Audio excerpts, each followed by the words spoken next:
dont on sait aussi qu'il était le fils d'Aaron. Et en plus, je veux dire, tout le monde sait très bien à qui on a affaire ici. Pourquoi est-ce qu'on l'a rattaché à Aaron, dit Rashi, que lorsque Pinchas est intervenu, Yitrilou Shvatim le Ranem Acharav. Les tribus ont commencé à ricaner, à faire des commentaires désobligeants à son propos. Pourquoi? Parce que Pinchas a une généalogie qui n'est pas tellement nette. Il a une généalogie d'un côté, du côté de sa mère. Sa mère, vous savez qui c'est? C'est la sœur de Tzipora, la femme de Moshe. C'est une fille de Yitro. De Yitro qui est un Kohen Gadol. De Kohen Gadol, d'Avodazara, un prêtre de l'idolâtrie. Un extraordinaire idolâtre.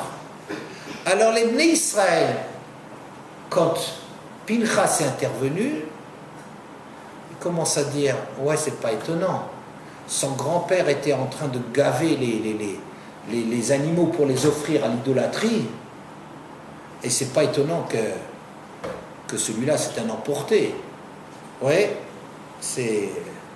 Mauvais sang ne saurait mentir. Ouais, il a de qui tenir. Il a un excité comme ça du chapeau, là, 2 générations avant, mais ça y est, voilà. Vient le verset nous dire, non, Pinchas ben Elazar ben Aaron à Cohen.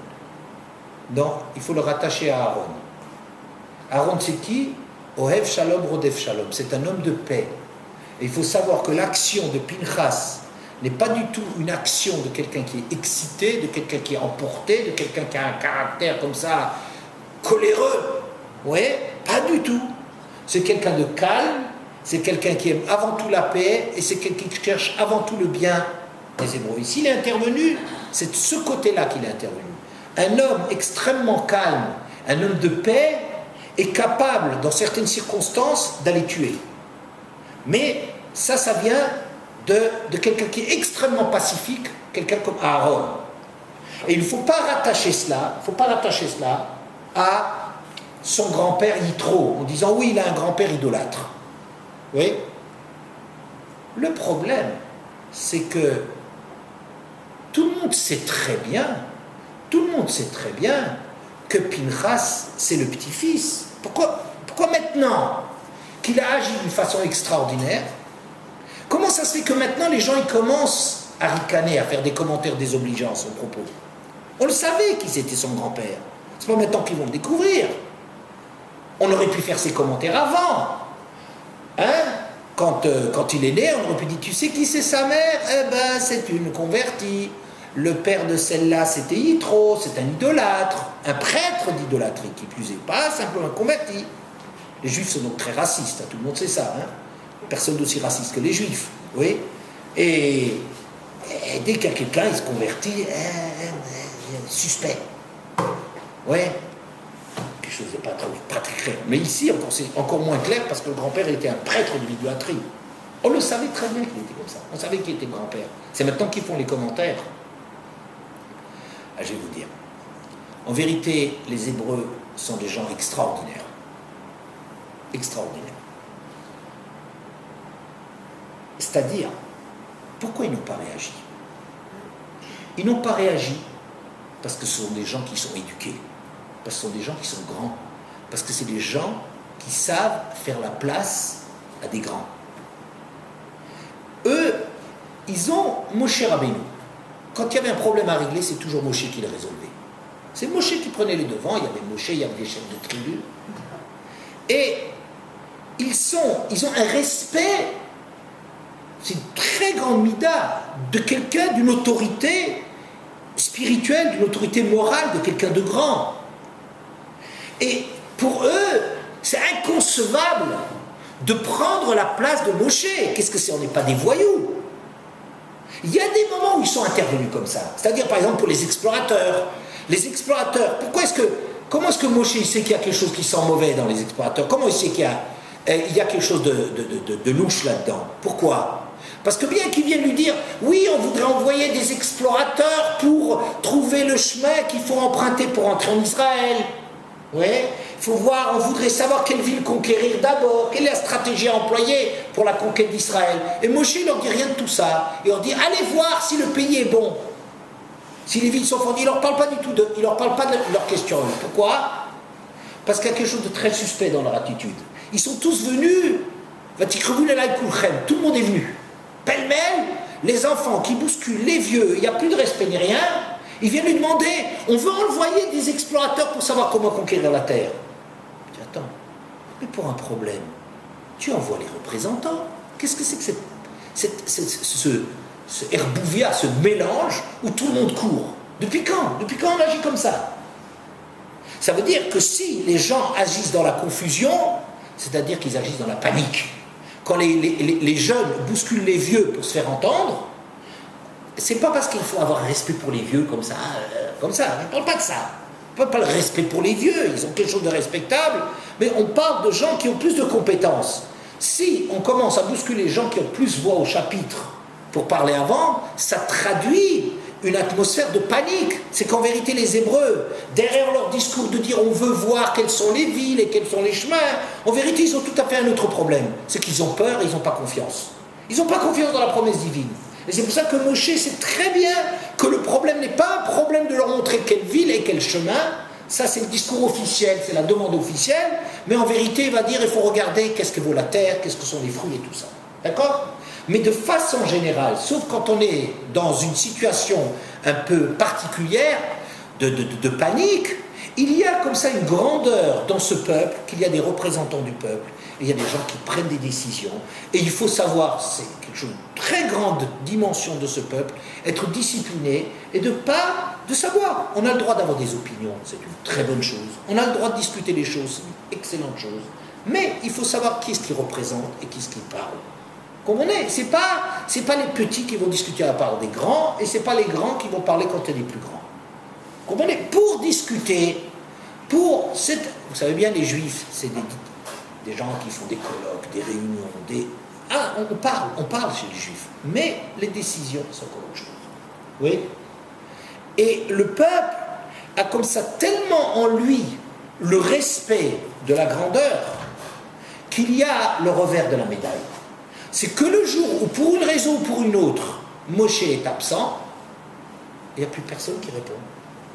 Ils ont tellement conscience que c'est les grands qui doivent répondre, que c'est à eux de prendre la parole, que le jour où Moshe étant été umgefreit, c'est-à-dire mis de côté, exclu par cette question vicieuse de « dis-moi, elle est permise ou interdite cette midianite ?» Et d'ailleurs la tienne, elle est midianite à propos, hein, non, Tzipora, ta femme, qui te l'a permis? Vous comprenez? Avec cette question-là, Moshe a été exclu. Donc, Moshe ne pouvait pas s'exprimer. Le peuple, à ce moment-là, on voit qu'il y a le revers de la médaille, c'est-à-dire qu'il n'y a plus personne pour prendre ses responsabilités. Comme on dit, Kdera de Beshutafé, Lochamima velokrira. Une casserole des associés, elle est ni chaude ni froide. On ne la mange jamais comme il faut. Pourquoi? Parce que chacun attend, mais après vous et après vous. Vous connaissez certainement l'histoire de ces c'était deux amis qui étaient dans un restaurant, ils ont été servis, vous connaissez sans doute cette histoire, on leur a présenté, le serveur leur apporte comme ça un beau morceau de viande, un petit morceau de viande, et les deux qui se regardent comme ça, qui va faire le premier pas, et puis au bout d'un certain temps, il y en a un qui prend sa fourchette, il pique dans le grand morceau, il le met dans son assiette. Et l'autre le regarde de façon tord, non mais ça va pas? Il dit, qu'est-ce qu'il y a? Il dit, mais t'as pris le grand morceau? Il dit, oui. Pourquoi? Qu'est-ce que toi t'aurais pris? Il dit, moi j'aurais pris le petit morceau. Ah ben tu l'as? Oui. Bon, alors, mais en général, vous comprenez, c'est toujours très difficile de... Après, je vous en prie, je n'en ferai rien. On n'ose pas, on n'est pas... Il faut être très fort à l'intérieur de soi pour prendre des décisions, être responsable, c'est quelque chose de très difficile. Dans les cas où il n'y a personne, c'est là qu'il faut s'efforcer de prendre la place. Mais c'est seulement quand la place elle est vacante. Seulement le problème qu'à force de respecter les gens qui ont leur mot à dire, quand ceux-là ne disent pas le mot, on est comme ça bloqué. Et tout d'un coup on voit qu'un Pinchas vient, et il rentre dedans. Qu'est-ce qu'on va penser? Je vais vous dire. Quand quelqu'un nous fait la leçon, ou nous donne à réfléchir, nous remet en question, il y a deux manières de réfléchir. Une manière qui nous dérange et une manière qui le rejette, qui l'exclut. Ou bien on fait attention à ce qu'il a fait, on admire ce qu'il a fait et on en prend de la graine et on apprend de Pinchas qu'il faut savoir prendre ses responsabilités, n'est-ce pas? Ou bien on va faire, dans ces cas-là, on emploie la letzanout. La letzanout, vous savez ce que c'est la letzanout? Vous connaissez le mot letz? Letzanout, c'est la moquerie, l'ironie. L'ironie, c'est comparé dans les textes à un bouclier qui est enduit de graisse. Un bouclier enduit de graisse, lorsqu'on lui tire des flèches dessus, elles rebondissent. C'est ça l'ironie. L'ironie, ça neutralise toutes les... On ne se remet jamais en question. On trouve toujours, tiens, il a telle et telle chose qui ne marche pas. Tiens, vous voyez, on trouve toujours le point faible de celui qui nous remettrait en question et ça nous évite d'entendre le contenu de ce qu'il est en train de faire. Le message, on ne l'écoute pas parce que il est rigolo. Oui, c'est pour ça que le peuple, quand Pinchas agit d'une façon extraordinaire, ils se disent, alors ils peuvent avoir deux réactions. Soit entendre, eh ben, regarde, cet homme-là, il a pris ses responsabilités. N'est-ce pas? Il a pris ses responsabilités. Ou bien, on peut dire les choses autrement. Mais, pour qui il se prend? C'est un voyou. Oui, son grand-père, c'était un idolâtre. Ça veut dire, ça c'est l'ironie, vous comprenez? C'est l'ironie qui... On n'a rien à apprendre de lui. Mais c'est un gars qui n'est même pas orthodoxe. C'est même pas un bon juif, celui-là. Il n'a même pas commencé encore. Ça veut dire, nous... On a une grande dimension dans le peuple juif, c'est qu'on respecte, on fait passer avant, on donne le droit à la parole à ceux qui ont à parler, n'est-ce pas?